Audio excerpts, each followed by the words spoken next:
Yay, it's the Kennedy Show today. I'll explain that more shortly. Welcome into Up to the Second College Football, Season 2, Episode 12. This is presented by Academy Sports and Outdoors, and I want to remind you to have fun out there with Academy Sports and Outdoors. I am David Nuño. She's wearing pink, and she's going to be doing most of this show. Hello, Kennedy.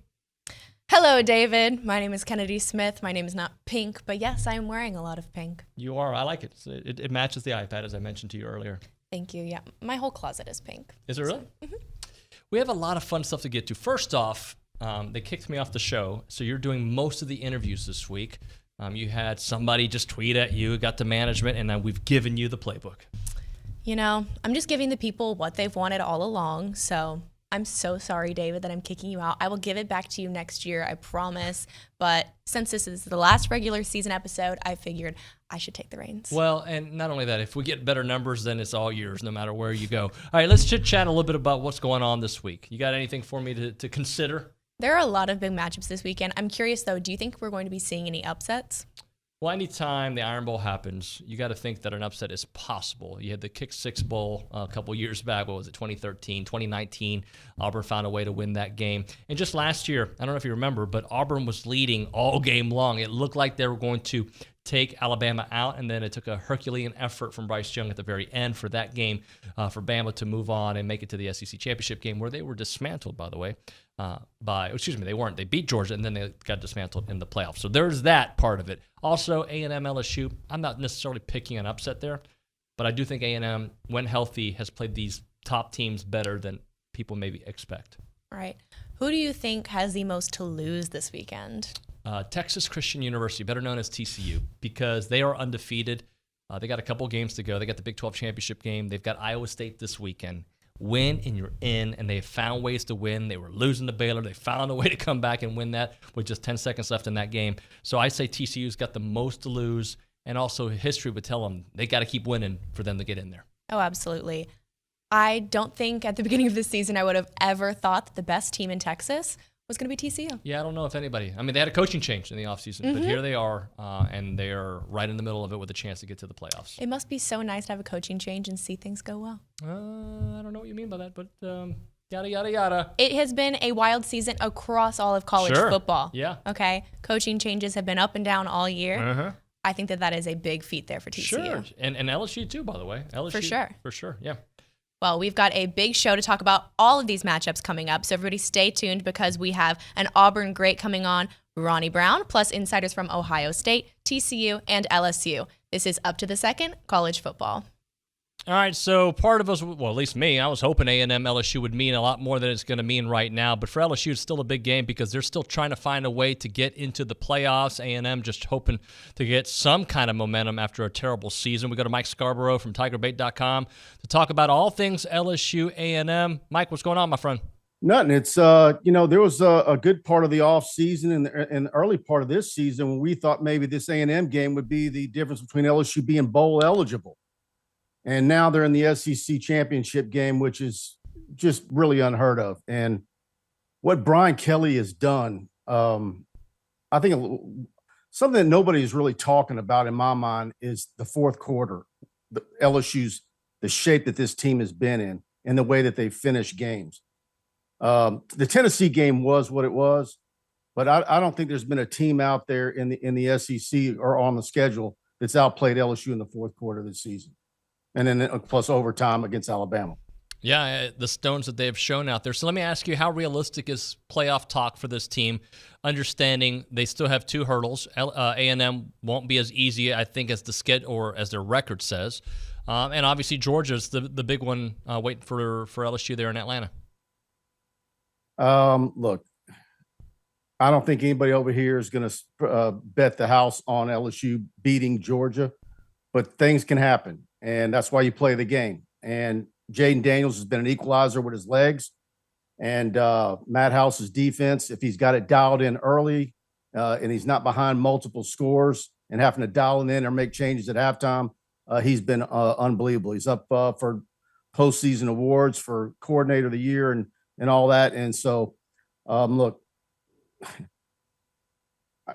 the question I have is, if LSU were to win that game, how do you reject a an SEC champion, even with 2 losses. And so does LSU, like in 2007, become the first team in the playoffs with 2 losses after, being the first national champion with 2 losses.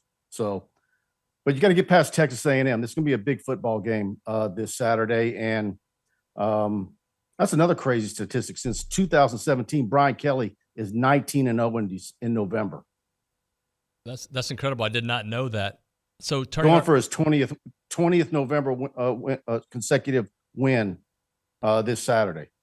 That's an incredible statistic there. So when we look at this A&M game, all the stats, everything tells you that LSU is going to have no problem with A&M. That's, if you're at home and not a fan invested in either team, you could see, oh, that's LSU all day. The one thing I'll say about this A&M team, as bad as this season's been, and it has been horrific, they have been in all games pretty much. Florida got away from them with the flu game. You had the Ole Miss game was right there on the wire. Alabama came down in the last possession. South Carolina last possession. So there have been a lot of these. Auburn a couple possessions away. So I say that to you. Do you expect this game to be a close game if A&M is healthy with Devon Achane and Evan Stewart and everybody playing? It would not shock me. I think that's a real scenario. And so am I saying that point spread, what is it, 8-10, depending on where you look? That might not be a bad bet to take A&M in the points.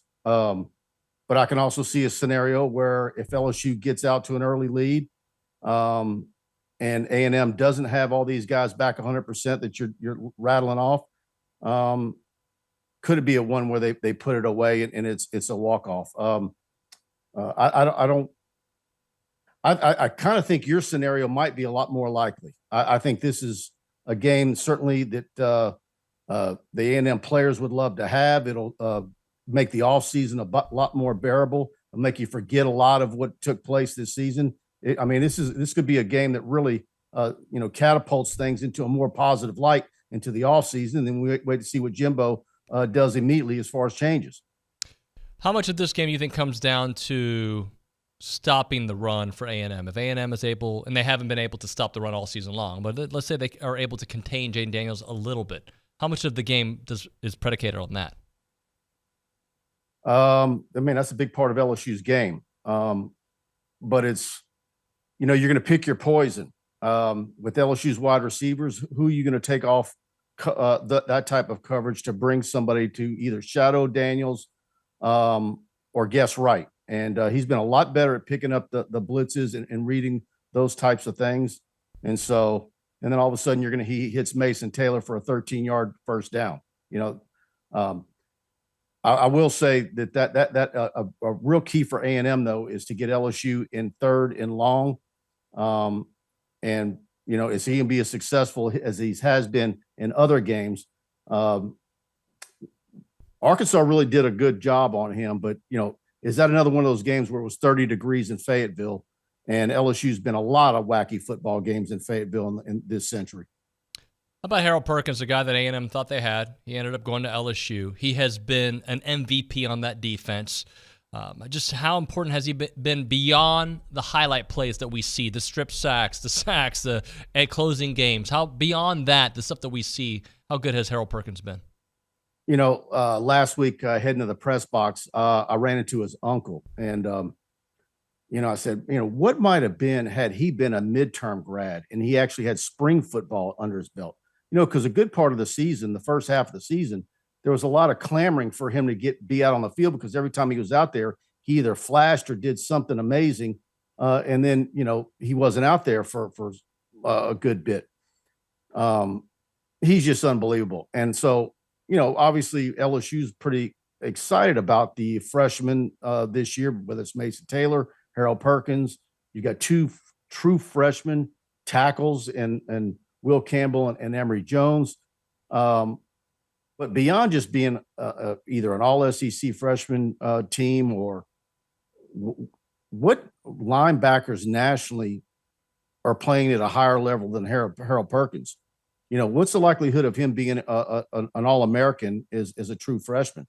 Not just a freshman All-American, but either a first or second team linebacker All-American with the way he's played, SEC Defensive Player of the Week twice, a freshman Player of the Week in there as well. And so he's been phenomenal. And to think that LSU is going to have him for 2 more years.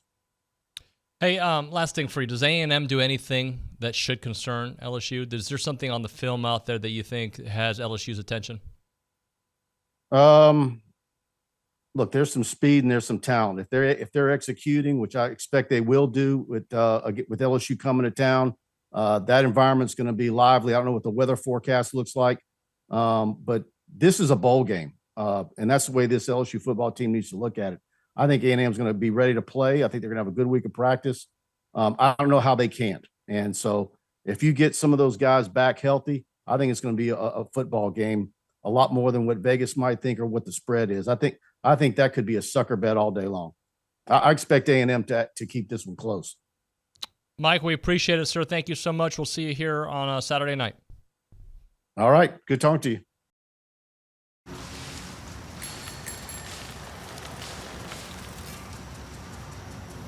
At Academy Sports and Outdoors, bikes for the whole family are just a click away. Buy online at academy.com with our free in-store assembly. Your next set of wheels, plus helmets, pads, and water bottles will be waiting for you at our in-store pickup counter. Get to the fun faster with our in-store pickup and free assembly at Academy Sports and Outdoors. All right, guys, joining me now, I have Ronnie Brown. He is an Auburn and NFL alum running back, and he is here to talk today about the Auburn versus Alabama Iron Bowl. How are you doing, Ronnie? I'm doing well. How you doing? I'm doing great. We were just talking about it. It has been a wild season for Auburn. How much of an emotional roller coaster has this been, just watching your alumni? Well, I mean, as a fan, obviously you always want the best for your team, and as a former player. So it's been a little challenging this year, but, you take the good with the bad when you're a true fan, and, it's like just hope for improvement. Right. What's your take on what you've seen Cadillac do with this program in the last 2 or 3 weeks?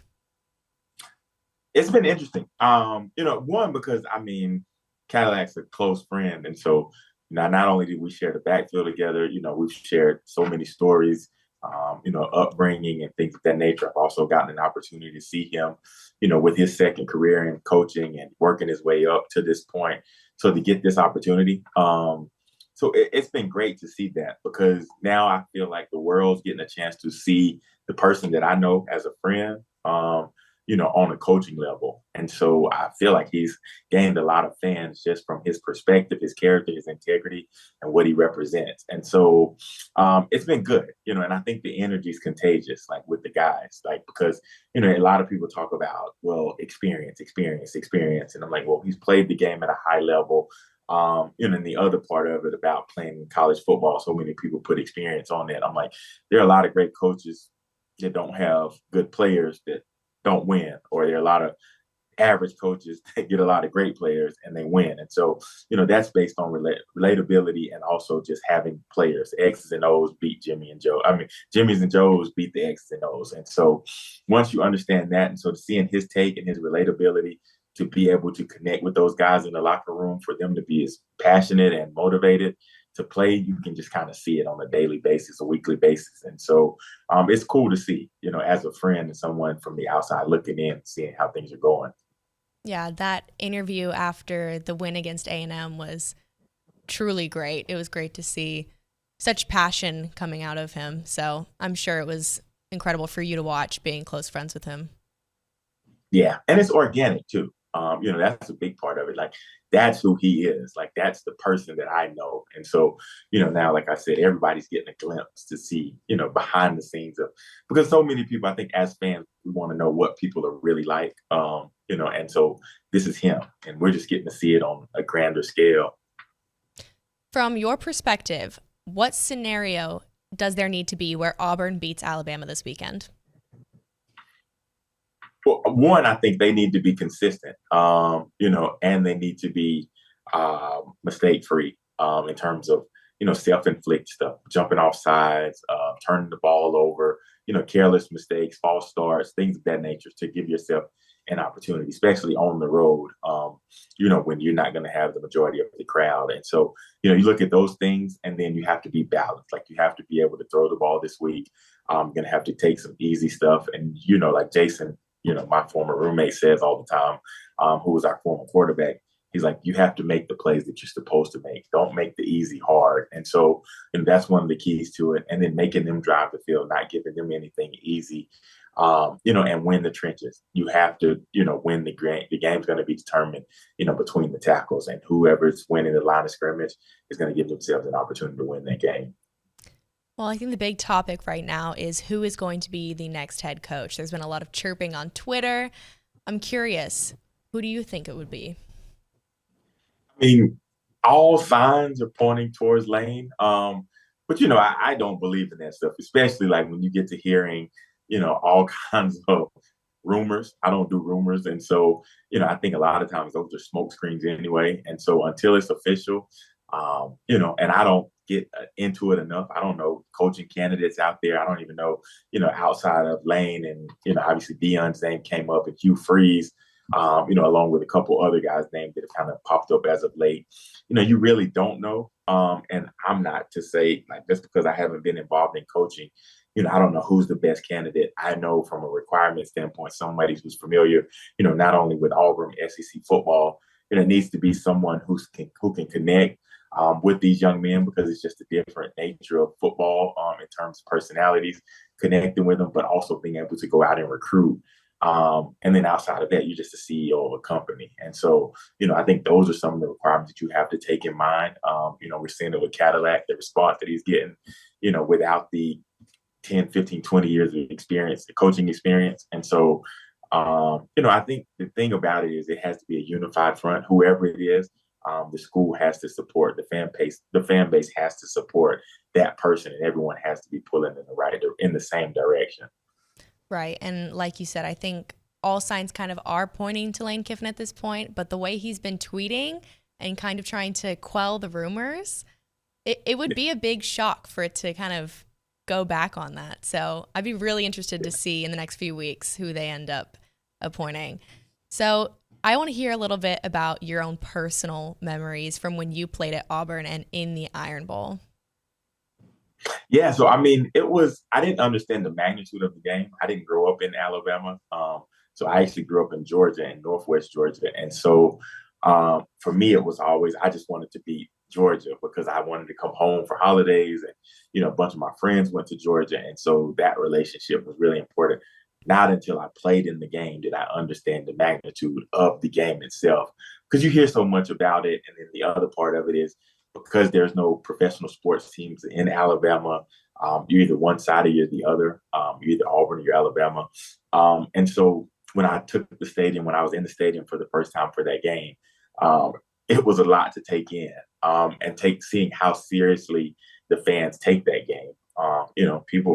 Households, when they say households divided on car tags, I think that's really the truth in the state of Alabama when it comes to that game. And so, playing in that game, it was really competitive. You want to win because you get those bragging rights for the other 364 days of the year until that game comes around again. And so, I think it's just, it's not a lot outside of that to compete with when you're talking about activities in the state of Alabama, sports teams.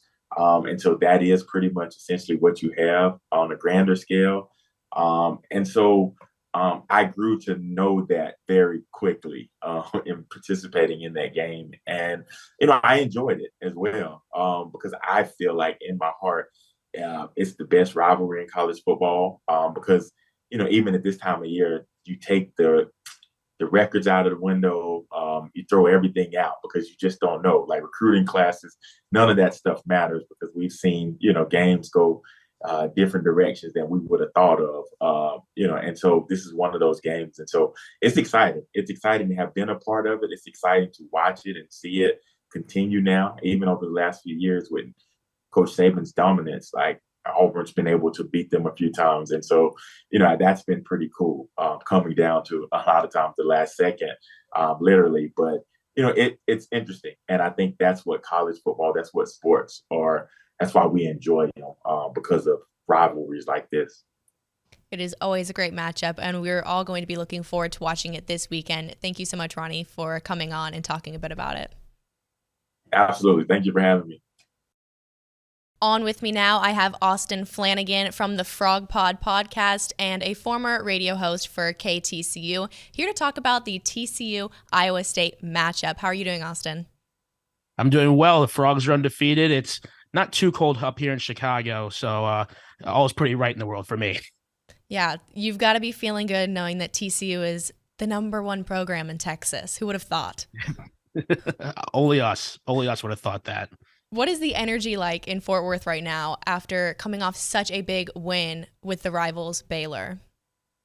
The energy's, I mean, it's been high all season, but just to have a win like that in just the most improbable scenario and to do it against Baylor, a team that we've always had great matchups with, it really took the energy to another level that I didn't think people could quite realize they could get to at this point in the season. We're a little bit banged up with obviously Quentin Johnston, Kendre Miller, and Darius Davis being out. But overall, everyone's just enjoying that huge rivalry win and are ready to celebrate our seniors on Saturday versus the Cyclones.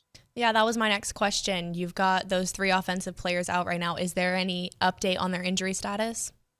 There is none as of right now. I can tell you for sure that Darius Davis will not be playing this weekend. He's scheduled to return for the Big 12 championship game. He is dealing with a hand issue.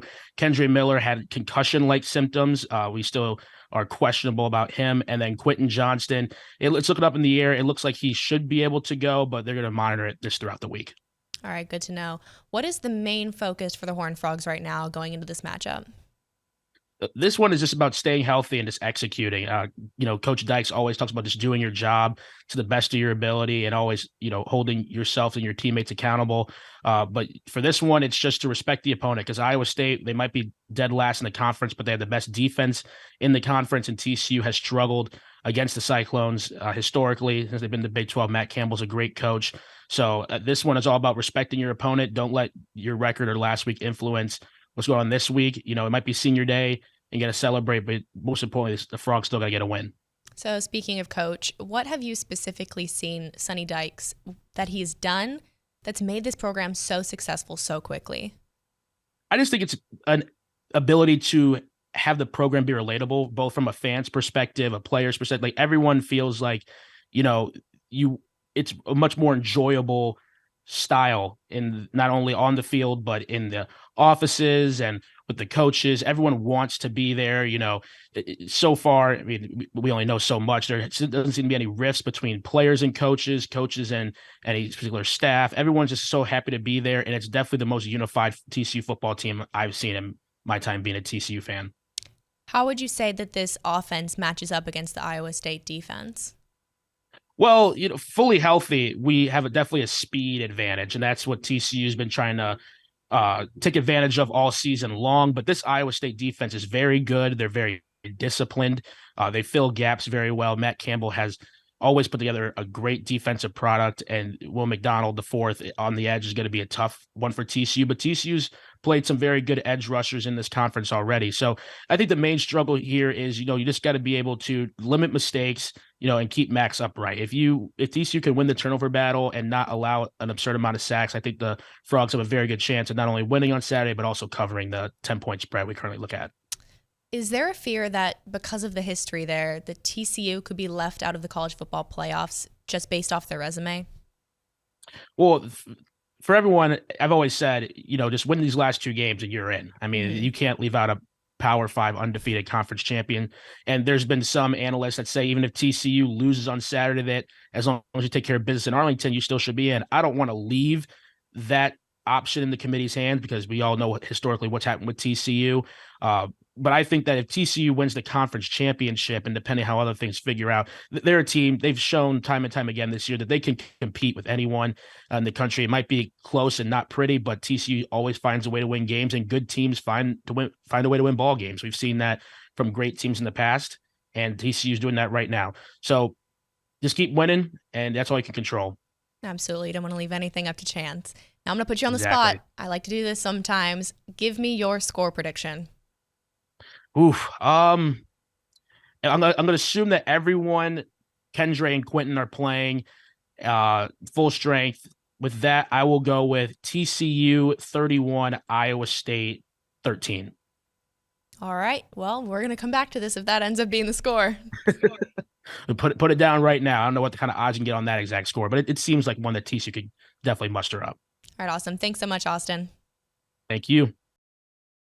Need a new grill? Academy Sports and Outdoors is the destination for your outdoor cooking needs. With our free in-store assembly and pre-assembled grills and smokers, buy online at academy.com and pick up in-store. So keep those grilling plans at Academy Sports and Outdoors. On with me now, I have Kevin Noon with BuckeyeHuddle.com here to talk a little bit about the Ohio State-Michigan, the game. Not any game, the game. This weekend, it is going to be a big one. We've got 2 undefeated teams, number 2 and number 3 in the rankings. How are you doing, Kevin, with such a big week ahead of you? Yeah, it's been a lot of running around, and with Turkey Day in the middle of the week, I'm the goose that's getting cooked this week, trying to get ready for the game 2 versus 3. It's going to be a big one at Ohio Stadium. You said that you just got done with Media Day. How was it? I mean, it was fine. I mean, we got to talk to Ryan Day, defensive coordinator Jim Knowles, and about 7 players, and nobody was going to give anything away. I mean, that's the thing. But I was also up at Michigan's Media Day on Monday, so the tone here was a little bit different. The tone really was that, the loss last year left a lot of scars, and that Ohio State certainly is focused on doing whatever it takes to win the game. And that's not to say that Michigan isn't focused to win the game as well, but when you're the team that's coming in off of the loss, it's a lot more personal. There's a lot more hurt behind it, and it seems that everybody has a laser-like focus for the game. What's the atmosphere like there in Columbus right now as everybody's gearing up for the Wolverines to come to town? Yeah, people are very excited about it, but I mean, I think that there's also a measure of nervousness because Ohio State has been so banged up with injuries, but then again, Michigan's got a lot of injuries that it has to deal with as well. But, I don't think anybody felt last year that Ohio State was going to fall at Michigan. So now that has happened, now that Ohio State's gigantic winning streak over the Wolverines is snapped, I think that you have a lot more of the nervous, pessimistic Buckeye fans that are concerned that the sky has fallen and that it's all going to go downhill. So you have a little bit of infighting amongst fans just on what they think is going to happen. Well, speaking of injuries, it's pretty much up in the air right now whether Michigan's running back Blake Corum is going to be playing in this game. How big of an impact would that make if he is not playing? It'd be a huge impact because you also have to remember that their number 2 running back, Donovan Edwards, has missed a couple of games with a hand injury, and his status hasn't exactly been updated. But Blake Corum is the main weapon there. I mean, just in terms of the offense in general, the passing offense is efficient enough where it needs to be, but doesn't really have a big downfield game, whereas the running game with Corum, I mean, he's getting the ball 30-plus times a game. And if you take him out of the equation, and then you either have a 70% Donovan Edwards or you don't have Edwards at all, and then you're down to freshman C.J. Stokes and 4th stringer Isaiah Gash, that's a big difference for what they're going to have to go out there and try and accomplish. But Ohio State's not going to prepare any differently. They're preparing for everybody to play at 100%.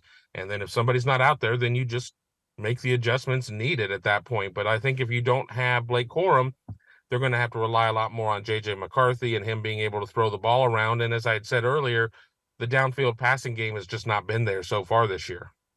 What will it take for Ohio State to get this win? I think Ohio State just has to play a smart game. I think that they have to win in the trenches, and that's a big, that's kind of a big if because Ohio State's been a little inconsistent in the trenches. Michigan has a tremendous offensive line. The defensive line is led on the inside with somebody like Mozzie Smith, as opposed to last year where it was David Ojabo and it was Aiden Hutchinson. But if Ohio State's able to run the ball, if Ohio State's able to just get somewhat of a running game, they don't have to run for 300 in this game to win the game. But as long as they have enough running offense to give C.J. Stroud some time to not allow the Wolverines to just completely sell out against the pass, I think that the Buckeyes have a very good shot. It's one of those games, though, where when I was an undergraduate at Ohio State took the better team into the game multiple times, and I watched them lose. But this time around, I think it's going to be Ohio State's turn to get back in the win column. How does this Ohio State offense stack up against the Michigan defense?